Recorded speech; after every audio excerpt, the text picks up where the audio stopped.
Let me just start recording this bit. As usual, all of our lectures will be recorded. I will notify you when the recording starts and I will notify you when it ends. The lecture recording will be uploaded in Moodle within the week of the lecture.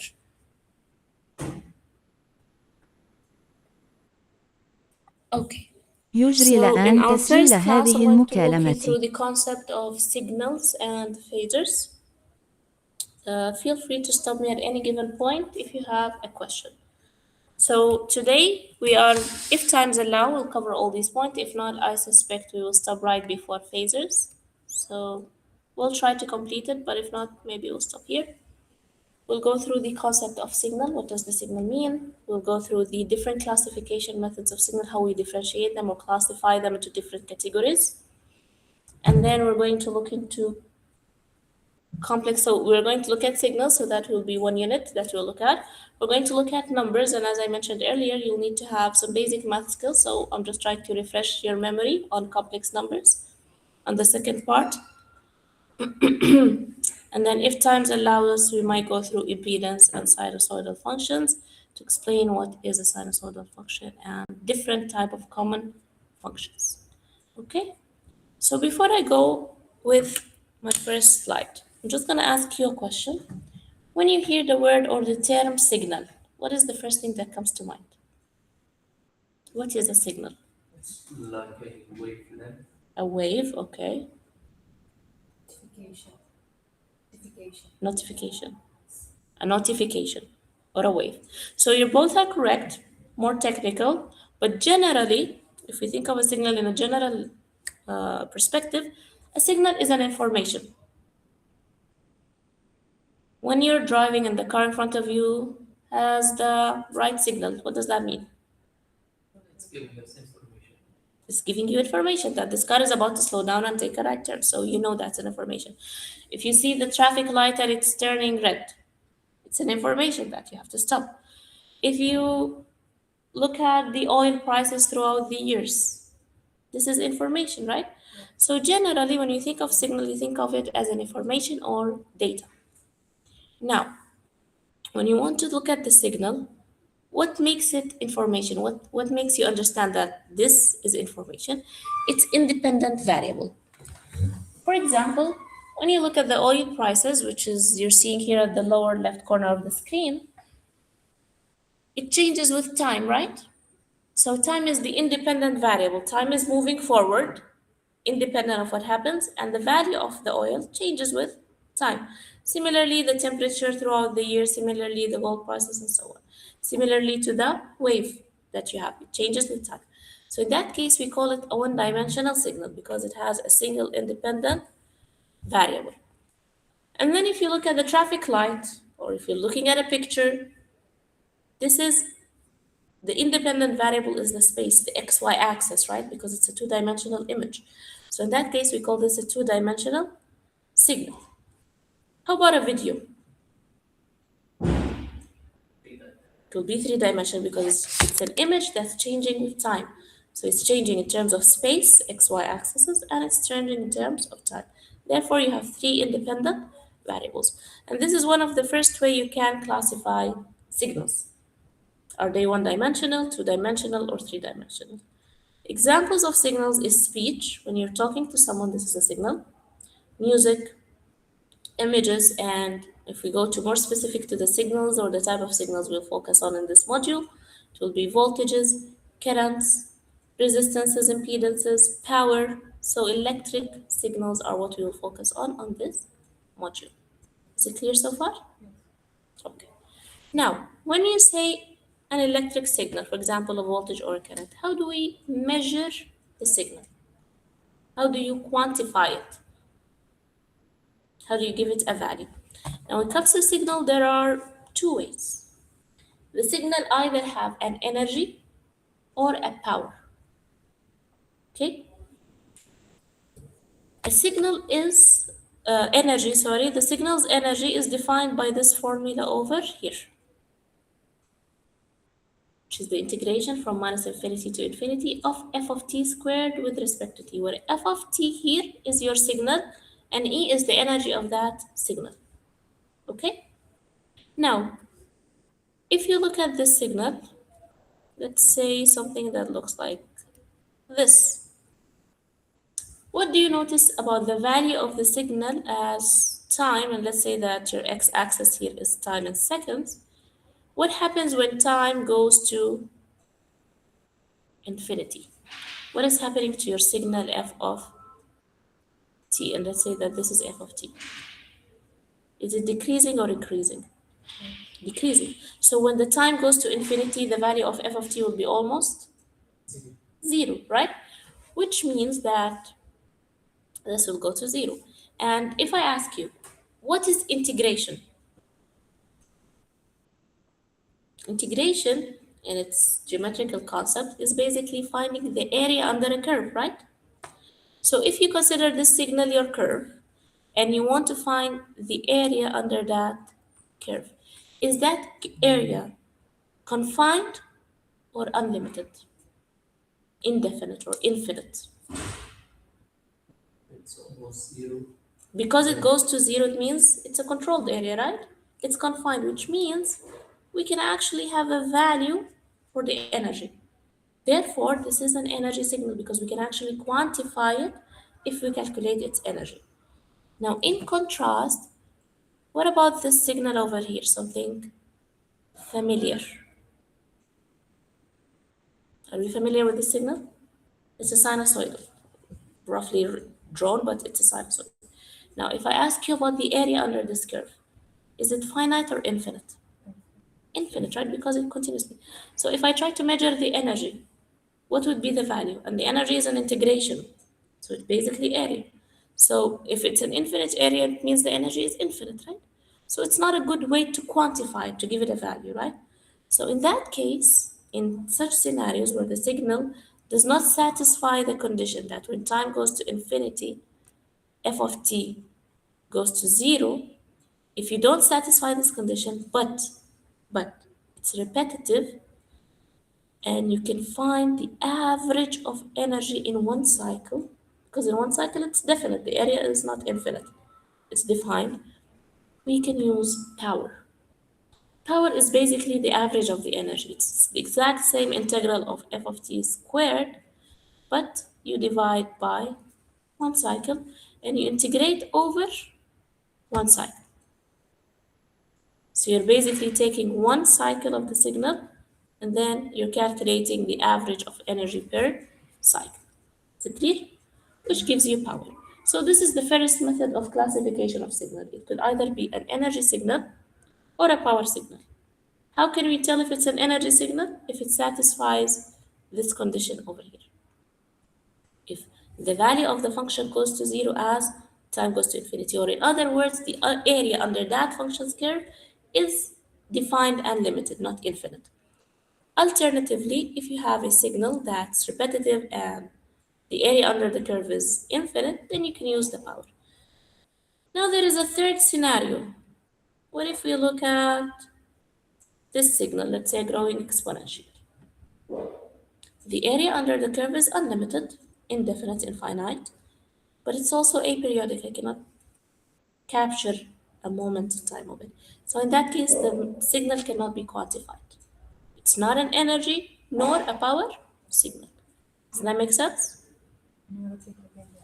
If you look at this signal over here, it's not an energy signal, right? Because the area under this curve is infinite and it will continue going to infinity.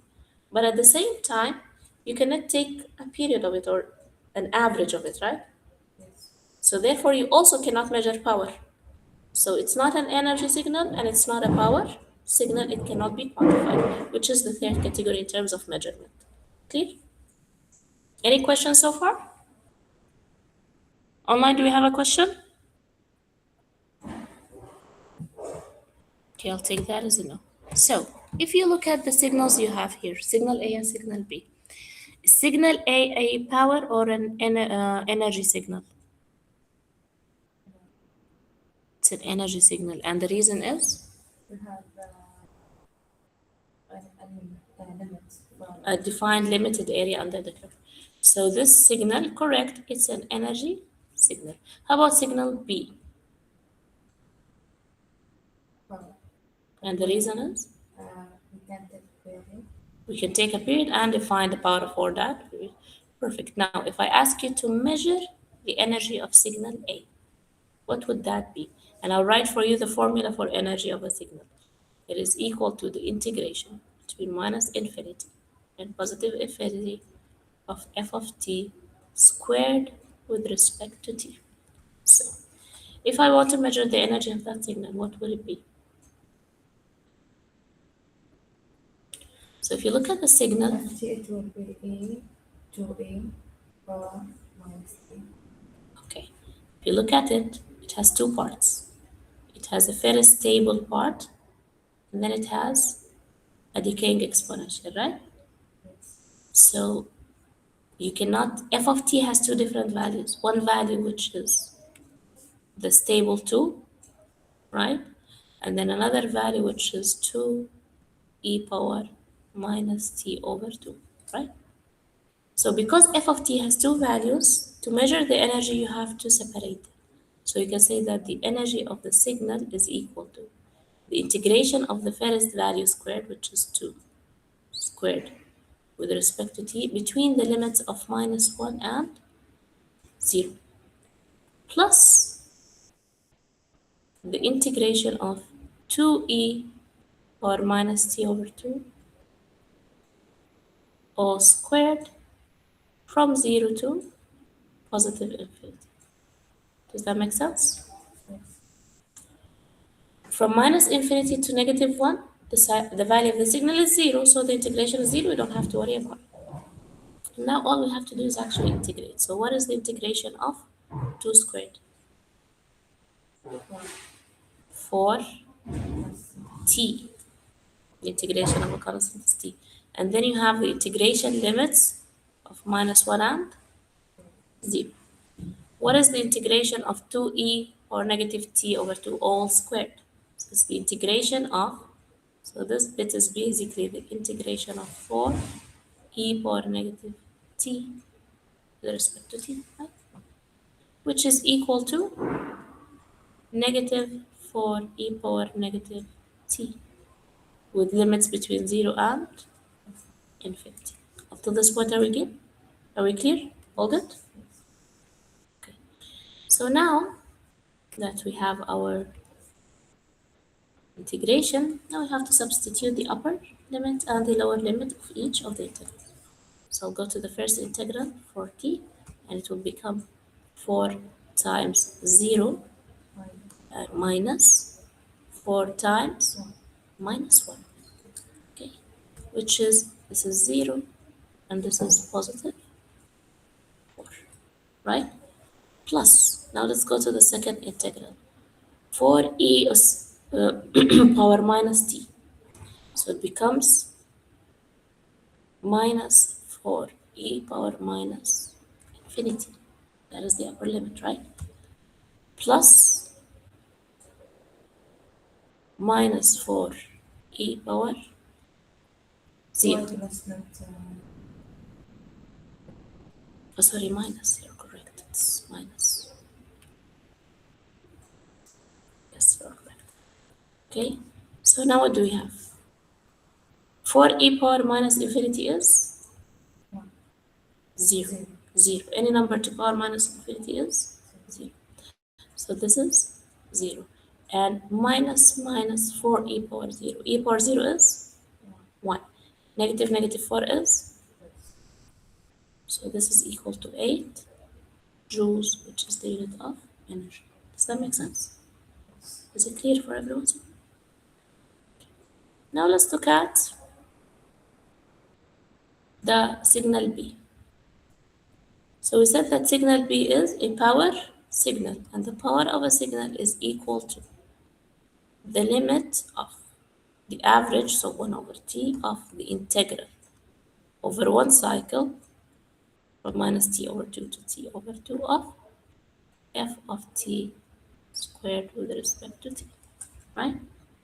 So what I will do is I will take one cycle or one period here and try to calculate the power through this one, okay?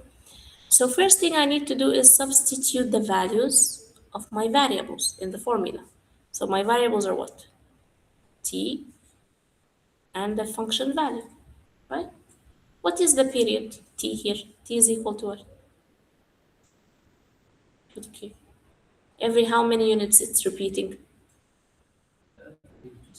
Every 2. So T is equal to 2. And what is the value of f of t? Now, if you look here, let me zoom in for you. When t is equal to 0, f of t is equal to what? When t is equal to 1, f of t is equal to? When t is equal to negative 1, f of t is equal to? Therefore, f of t is equal to t. It follows the value of t. If t is 0, it's 0. If t is 1, it's negative 1, and so on, right? How is T capital is 2? Come again? How is 5 2? This t capital is the period. The period is the window, right? So if you look, it starts from negative 1 to 1, right? From 1 minus negative 1 is 2. And then the second cycle from 1 to 3, Okay. 2, right? And so on. So now that we know these variables, let's implement them in the formula to calculate the power. So the power of the signal S will be equal to the limit of 1 over 2, because now we know t is 2, from minus t over 2, which is minus 1, to 1, of f of t squared, which is t squared with respect to t, right? Now, let us integrate. What is the integration of t squared? 50 over 2. Integration, that's the derivative. Integration will be t cube over 3, right? And then you have the limits between minus 1 and 1, right? So it becomes equal to 1 over 2 times, now the upper limit is 1 cubed over 3, minus the lower limit, which is negative 1 cubed over 3, which is equal to what? 1 over 2 times 1 cubed is 1 over 3.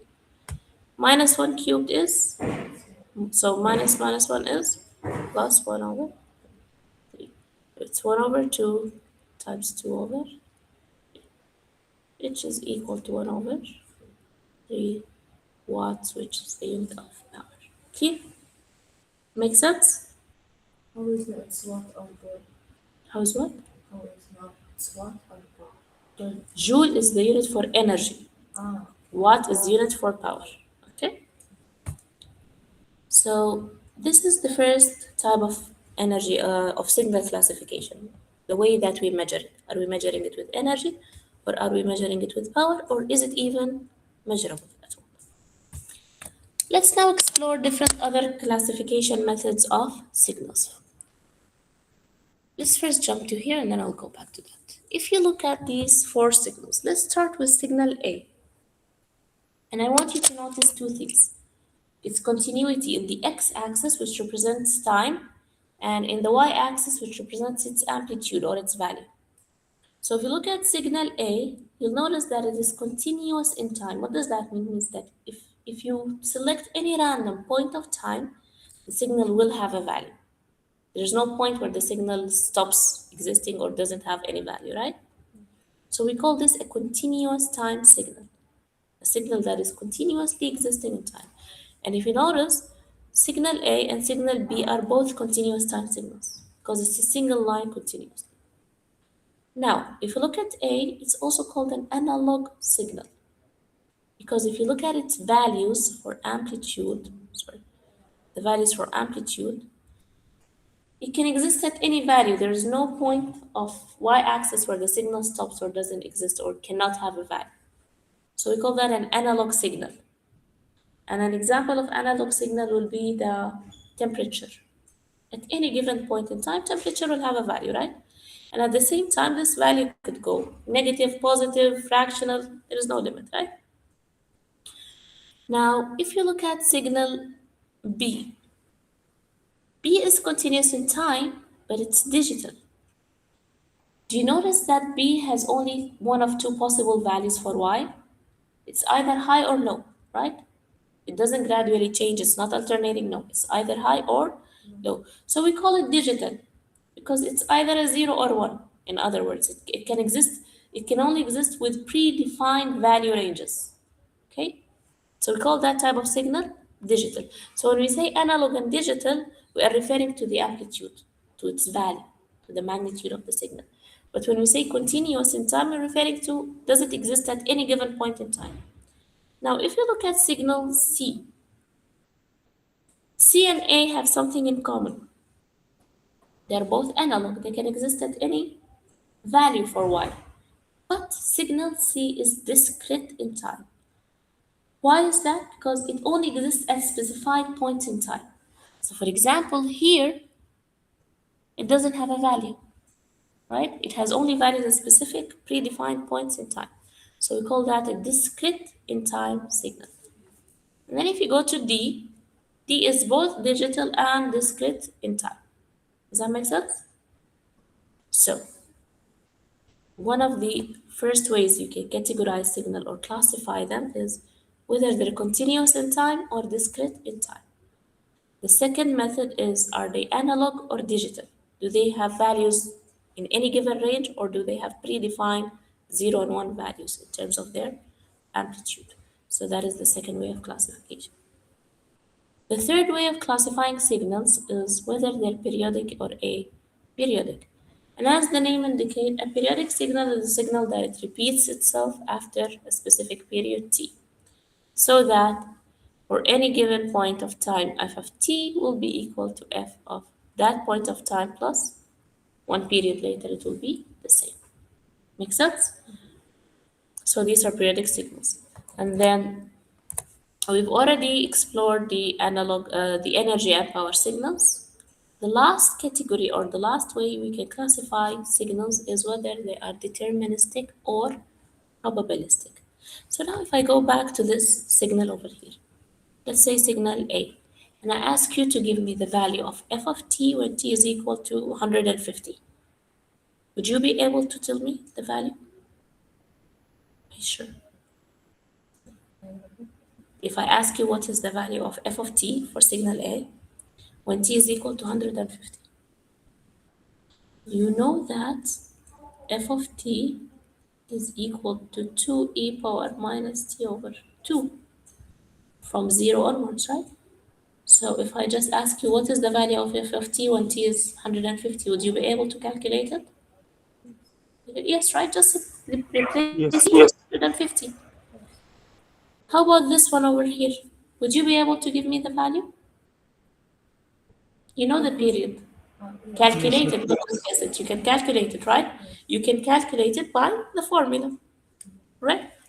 So this type of signal where you can actually calculate the value at any given point of time, it's called deterministic. You can determine its value. Okay? What is the other side of that coin, or what is the opposite of a deterministic signal? The probabilistic signal. We call it probabilistic, we call it stochastic, we call it random. So this is an example of random signal, which is noise, basically. We cannot really calculate noise value, right? We cannot say that the noise will be this much decibels. Otherwise, we would have perfect designs. However, we can tell probably will be in this range.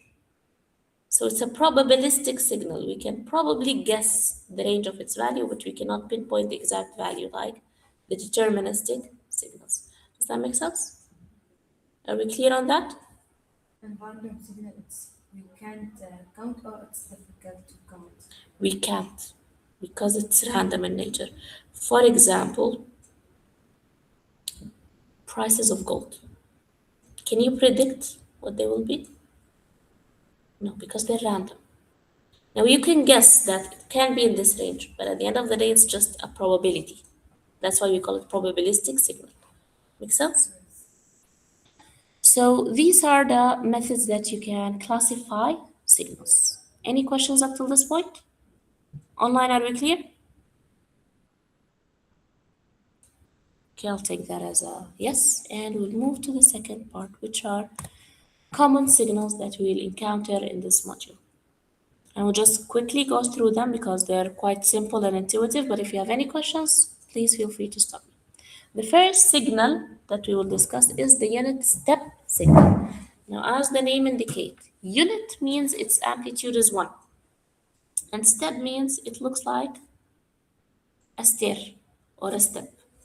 So when t is less than 0, the value is 0. When t is equal to or greater than 0, the value is 1. We call this a unit step, and we usually refer to it with the variable of letter u. So whenever you see u of t, that means a unit step function. Another form of common functions is the unit impulse. And the unit impulse is a very, very brief pulse in a very, very short point of time that it's almost equal to 0, the duration of that pulse. It's very short. And that's why usually we plot it or we represent it with a single arrow at t equals 0. In reality, it's not there's nothing that have a duration of 0. But the duration here from this point to this point is very, very, very small. And if you take this length and multiply it by the height, the area of this pulse is equal to 1. And that's why we call it the unit impulse. And we usually refer to it with the Greek letter delta. So whenever you hear or you see delta t, it means it's a unit impulse function. Okay? Now, another form of signals that you'll encounter is the exponential, like the one we saw in the previous example. The exponential function, and specifically the one you're seeing here, is called the decaying exponential or the decreasing exponential function because it starts at a maximum value and then it starts to gradually drop to 0. Okay? Now, this can remind you of a discharging capacitor, for example. It will gradually drop to 0, the voltage, and so this is a decaying exponential function. Now, one thing that we keep in mind when we're dealing with exponential functions is that at some point, the decaying exponential function will be equal to 0, right? However, to simplify our calculations, we always assume that at 5 tau, and I will tell you what tau is in a moment, at 5 tau, the signal is almost equal to 0 because at 5 tau it would have reached 0.01 of its original value. What is tau? Tau is the time it takes to reach to 73% of its original value. So if it started at 1, you'll see when does it reach 0.37, and that point of time is called tau, or the time constant. After 5 time constants, you assume that it's a 0.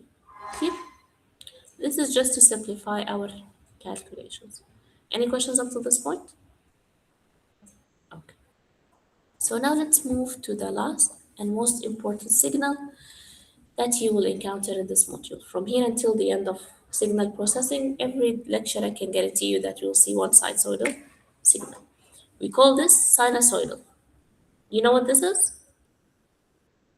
A sine or a cosine. Are you familiar with sine and cosine?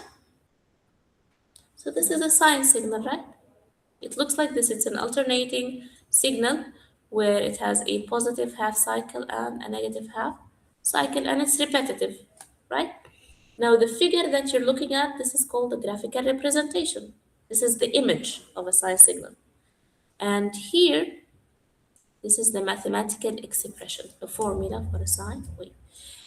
The information in the mathematical expression is the exact same information from the graphical representation. So if you see the picture or you read the formula, you should know the exact same things. Let's start with A. A here is the amplitude, which is in the graphical representation, it is this length. From 0 to the highest peak is A. We call it the amplitude. So from here onwards, when I say amplitude of a signal, I'm referring to the highest peak value. Okay?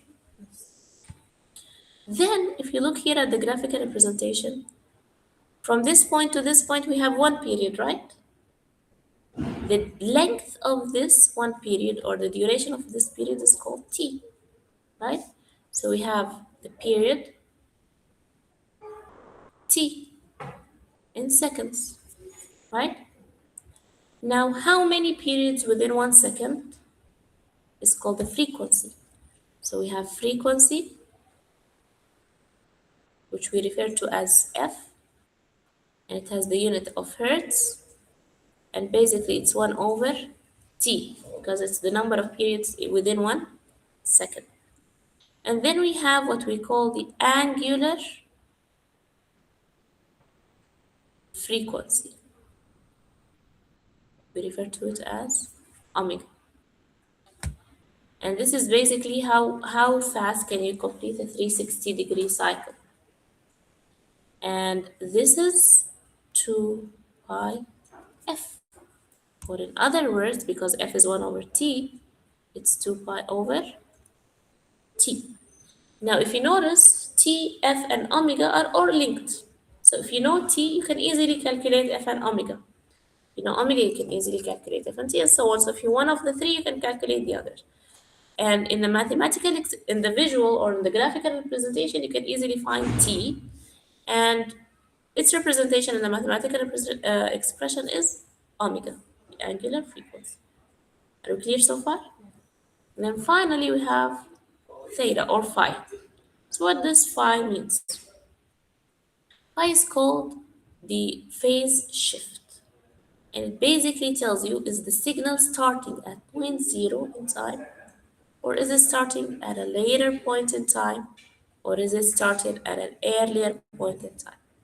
All that the phase. So the example here, the blue signal has zero phase shift, so phi is equal to 0. This one has minus 90 degree because it starts earlier, 90 minutes, not 90 degrees prior to 0. Or the third case, which starts after 0, which has a phase shift of 90. Does that make sense? So these are the main components or the main variables that you need to know in order to define a unique sinusoidal signal. You need to know its amplitude, its frequency, and its phase shift. Are we clear? Okay. Now let's move on to even and odd functions. Now I want you to understand them, be able to identify them, because they will save you a lot of time and calculations when we go to the end of the semester and study Fourier transform. An even function is a function mirrored about the y-axis. What does that mean? It means if this is your x-axis, which is time, and this is your amplitude y-axis, whatever is happening here is mirrored here. As if the y-axis is actually a mirror reflecting whatever is on the right side is reflected on the left side.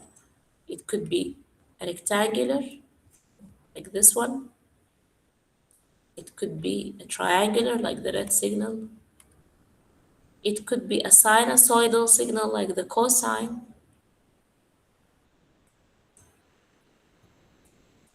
So for any given t point in time, f of t is equal to f of negative t. Whatever happening on the left is repeated on the right. Make sense? In contrast, we have what we call the odd signal. So the even, we said it's even about the y-axis. The odd signal is slightly different. It is a mirrored signal, but it's mirrored across this diagonal. Therefore, whatever is happening here is reflected here. What's happening in the upper right corner is reflected in the lower left corner. For example, the signals, the sawtooth signal, or the sine waveform. So if you look here, let's call this t, f of t, let's call this negative t, is equal to minus f of negative t. Make sense? Yes. So we call that an odd signal. So you should be able, by looking at the signal, to tell whether it's even or odd. All signals can be broken down into an even and odd components. For example, let's look at the exponential signal.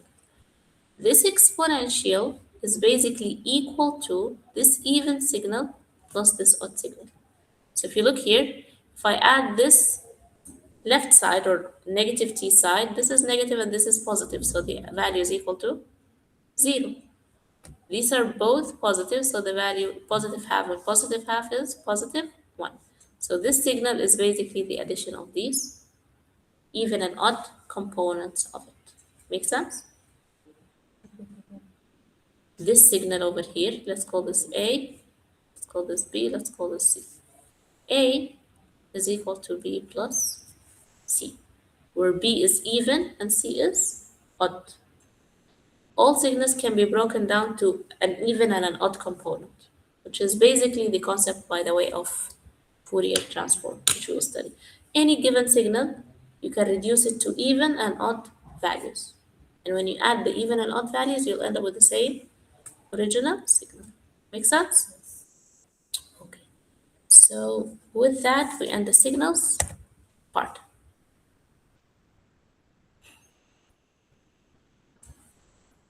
Okay.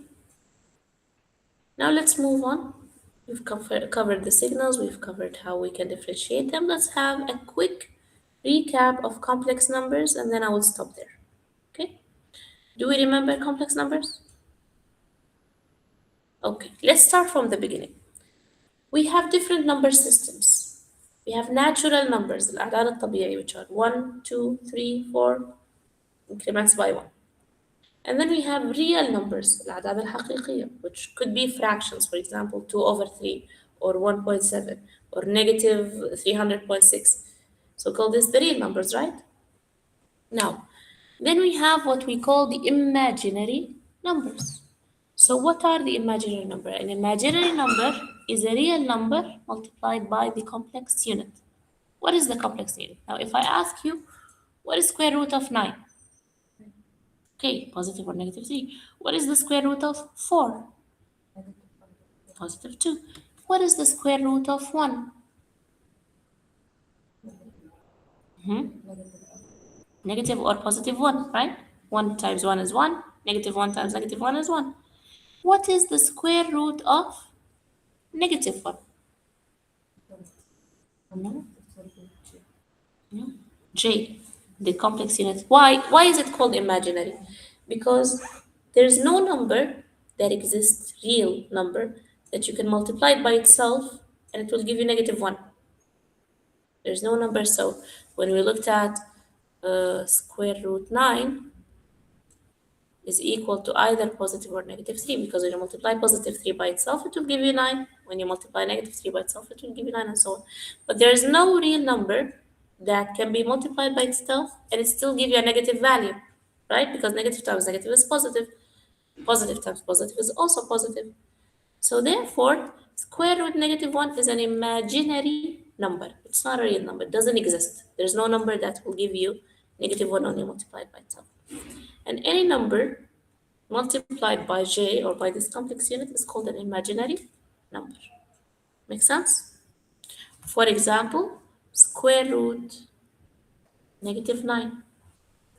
This is basically square root negative 1 times square root 9. So this is positive or negative j3. Make sense? Yes. And that is called a complex, an imaginary number. Now, a complex number is a number that has two parts. One part which is real and one part which is imaginary. So we call it a complex number. أو الأعداد المركبة. جزء حقيقي وجزء تخيلي.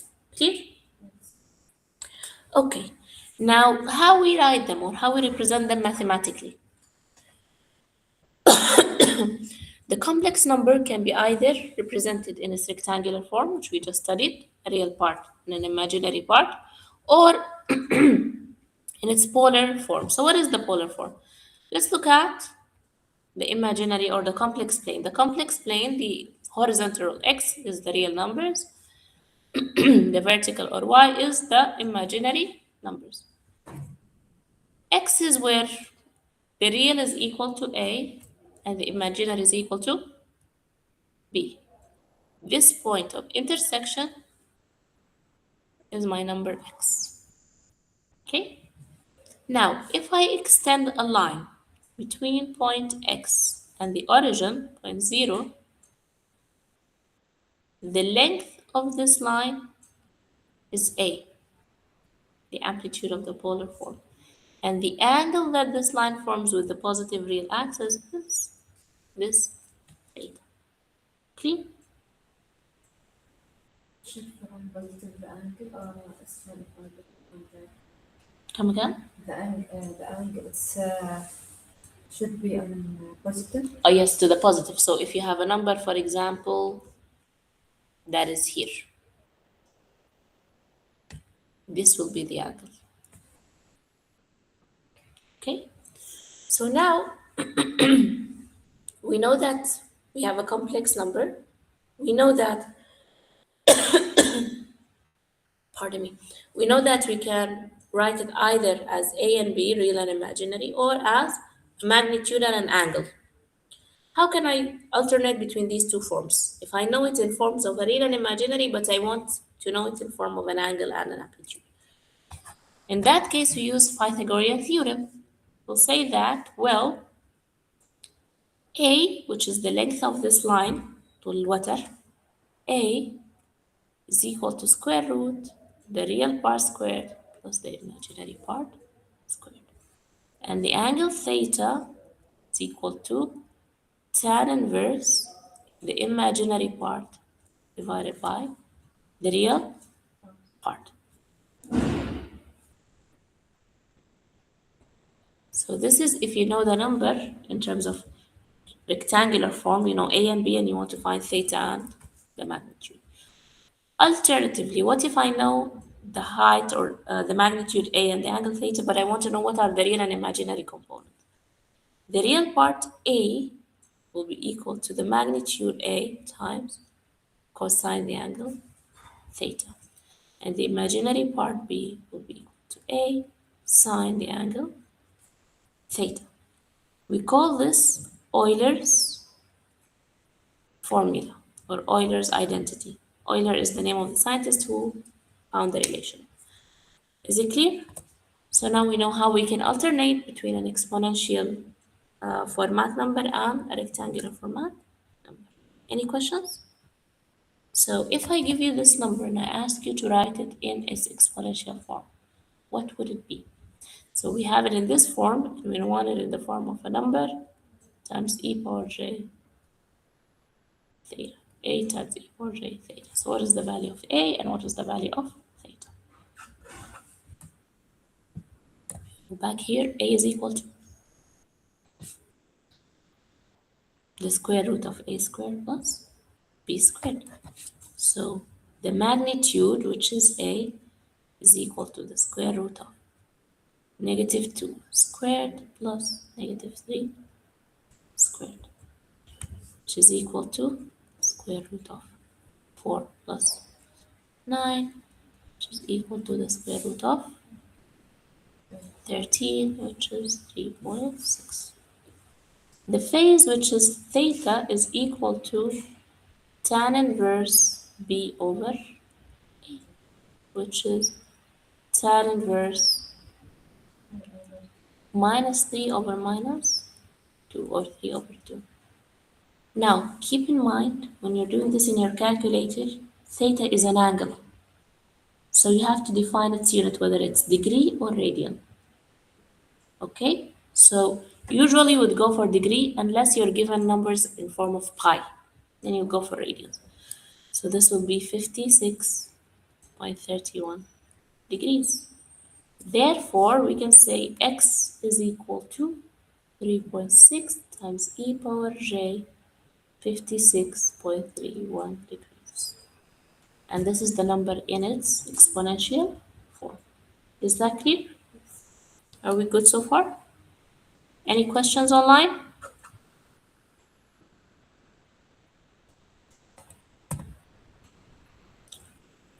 Okay, so we have another half an hour, but I've lost my concentration.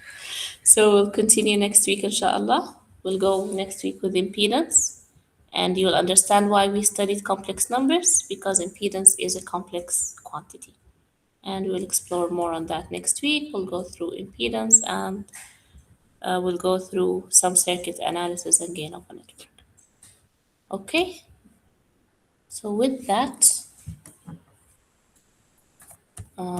we end today's class. Thank you for coming, and I will see you next week, inshallah. Next the chapter it will be on model this week or next week.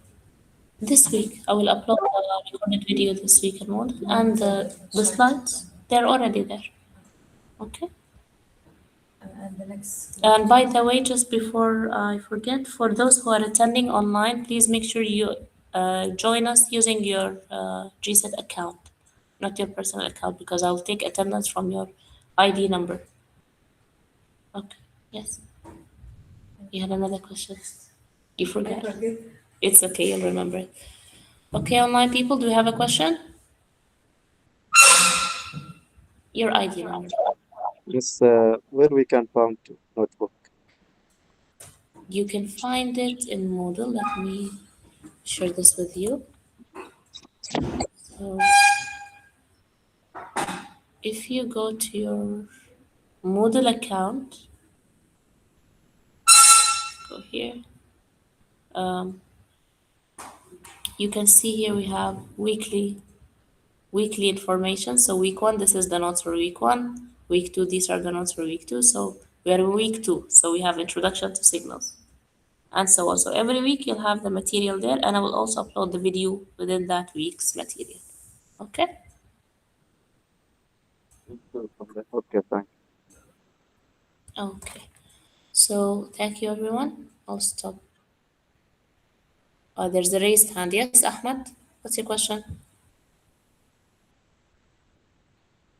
Can you just write me your ID on it? I see there is a raised hand. Is there a question?